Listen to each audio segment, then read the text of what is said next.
वो बेचारा, यहाँ गर्मी लग रही है, सऊदी की जो रेतीली भूमि है वह तपती है, वहाँ गर्मी नहीं होती है, वहाँ तपन होती है। उस तपन में आप 20 मिनट खड़े नहीं हो पाओगे। अपने शरीर को, अपने पसीनों को, अपने खून को जला जला कर वो बेचारा पैसा कमाता है, घर बेचता है। आप लोग बड़े गर्व के साथ कहते हो कि हमारा बाप विदेश कमाता है। विदेश कमाने वाले व्यक्ति से पूछो तो उसकी हालात और जज्बात क्या होते होंगे। उसके अंदर अगर जज्बात जगते हैं तो ये सोच कर जगते हैं कि अगर हम तपेंगे तो हमारा बच्चा सुरक्षित रहेगा। विजय सर के द्वारा भी एक बात बताई गई कि आज की 50 साल पहले लड़कियों को शिक्षा देने का अधिकार नहीं था। अधिकार था भी तो परिवार के लोग उस बच्ची को स्कूल नहीं भेज पाते थे। उसका 2 कारण था, एक तो गरीबी थी, आर्थिक कमजोरी थी, दूसरा था कि कोई व्यक्ति अपने सम्मान को बाजार में बेचना नहीं चाहता था। लड़कियों को घर में रखना वो अपने बहुत बड़ा सम्मान समझते थे। अगर आज आपका बाप, आपके परिवार के लोग आपको घर से बाहर भेजते हैं पढ़ाई के लिए तो समझ लीजिए वो बहुत बड़ा रिस्क लेते हैं। जब तक बच्ची घर पर नहीं पहुंचती है माँ बाप के कलेजे सूखे पड़े रहते हैं कि हमारी बच्ची कहाँ रह गई। प्यारे बच्चों, बच्चियों, आप लोगों को खास निवेदन है कि माँ बाप की मजबूरियों को समझो। उन्होंने आपको अगर मौका दिया, लकी चांस दिया है कि हमारी भी बच्ची जाए और समाज में, कॉलेज में, विद्यालय में जाकर के कुछ सीख करके आए और बने।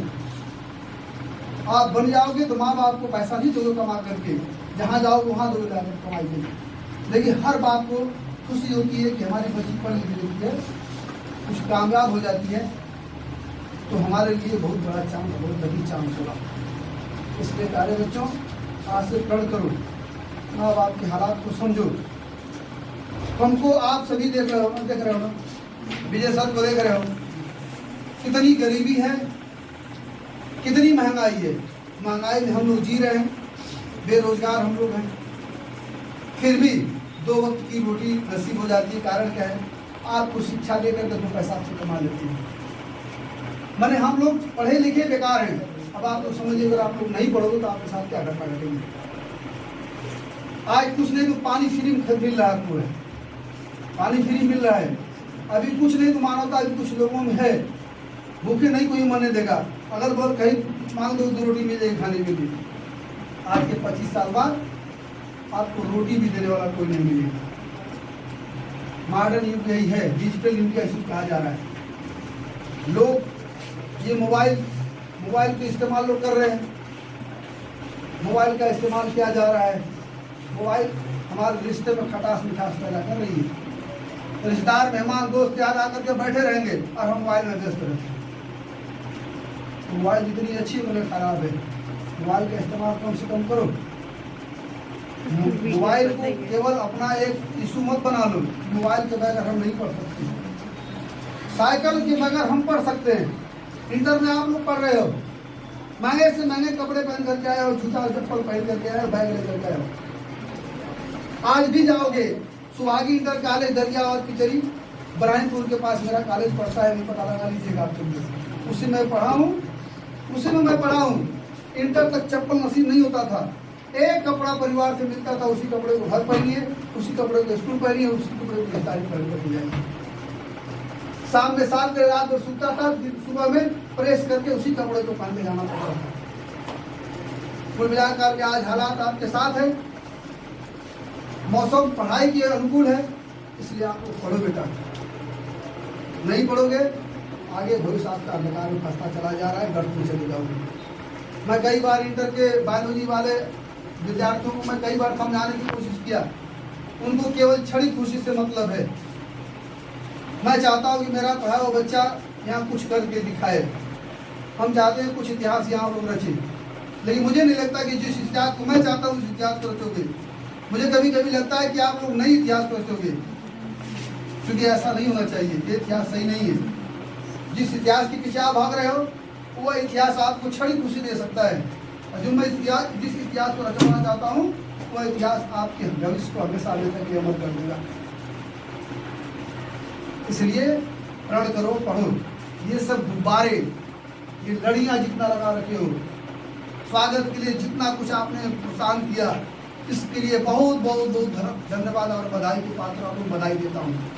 लेकिन जिस दिन आप कुछ बन करके आ जाओगे, डीएम एसडीएम इंस्पेक्टर कुछ बन करके, डॉक्टर बन करके आ जाओगे, आईएएस पीसीएस बन करके आ जाओ, विश्वास के साथ दिलाता हूँ, यदि हम लोगों को पता चला तो गाजे बाजे माला के साथ आकर के पहला सम्मान हम आप सभी को देंगे। इसलिए प्यारे बच्चों, बन करके हमको दिखाओ, क्योंकि आपके नाम के साथ मेरा भी नाम अमर होने वाला है। कभी कोई सी से एसडीएम डीएम बन करके आएगा, सबसे पहले पूछा जाएगा कि कौन एसडीएम बन करके आया है, तो बताएगा फलानी बन करके आई है, क्या बन करके आया है। किसका लड़का था? इनका लड़का था। किस गांव का था? सुराई का था, चाहे बमहू का था, चाहे रानीपुर का था, चाहे काशीपुर का था। अच्छा, किस स्कूल में? फलाने स्कूल में पढ़ता था। अरे भाई, इसको पढ़ाने वाले प्राथमिक अध्यापक कौन थे? पता चलेगा minister Sonu Yadav and minister Vijay Yadav. सुन करके सीना चौड़ा हो जाएगा। इसलिए प्यारे बच्चों, वह दिन हमें इंतजार है। वह दिन आप हमें किस दिन दिखाएंगे? आप लोगों से हाथ जोड़ के बार बार निवेदन है कि आप लोग हमारे विश्वास पर खरा उतरो। ये हाथ इसलिए जोड़ रहा हूँ कि किसी को प्यार से जीता जा सकता है, जबरदस्ती से नहीं। आज आप सभी के दुआ से, आशीर्वाद से गांव का प्रतिनिधित्व कर रहा हूँ। वर्तमान ग्राम प्रधान हूँ। ग्राम पंचायत का चुनाव जब मैं लड़ा था, उस समय सबसे आर्थिक रूप से कमजोर प्रत्याशी था। गरीबी में लड़ा था चुनाव। पसीने से कमाए हुए पैसे को मैंने उसमें बर्बाद किया था। लोगों के सामने मैं बौना लगता था कि मैं चुनाव हार जाऊंगा, लेकिन मुझे अपने कर्तव्य पर और जनता के कर्म पर मुझे पूरा भरोसा था, विश्वास था। लोग जाते थे वोट पैसे से खरीदते थे, लोग वोट को जबरदस्ती मुंडई से लेते थे, लेकिन मेरे पास मात्र एक ही हथियार था। यही हथियार मेरे पास था। जिनके पास जाता था, इसको जोड़ करके नतमस्तक प्रणाम कर देता था, और वो प्यार से मुझको अपना आशीर्वाद दे देते, फिर ठोकर के भेज देते थे कि जाओ बेटा, तू इस बार विजयी हो जाएगा। और आज सभी लोगों के प्यारे बच्चों, इस चीज का प्रयोग करो, सक्सेस रहोगे। बहुत बहुत धन्यवाद। लास्ट में एक छोटी सी शायरी बोलूंगा, क्योंकि आप लोग बोर हो गए हो। कहते हैं कि जिंदगी में अच्छे यार मिलेंगे, जिंदगी में अच्छे यार मिलेंगे और हमसे अच्छे हजार मिलेंगे। जिंदगी में अच्छे यार मिलेंगे और हमसे अच्छे हजार मिलेंगे। उन अच्छों के भीड़ में हमें ना भूल जाना, क्योंकि हम और मास्टर साहब की कहाँ बार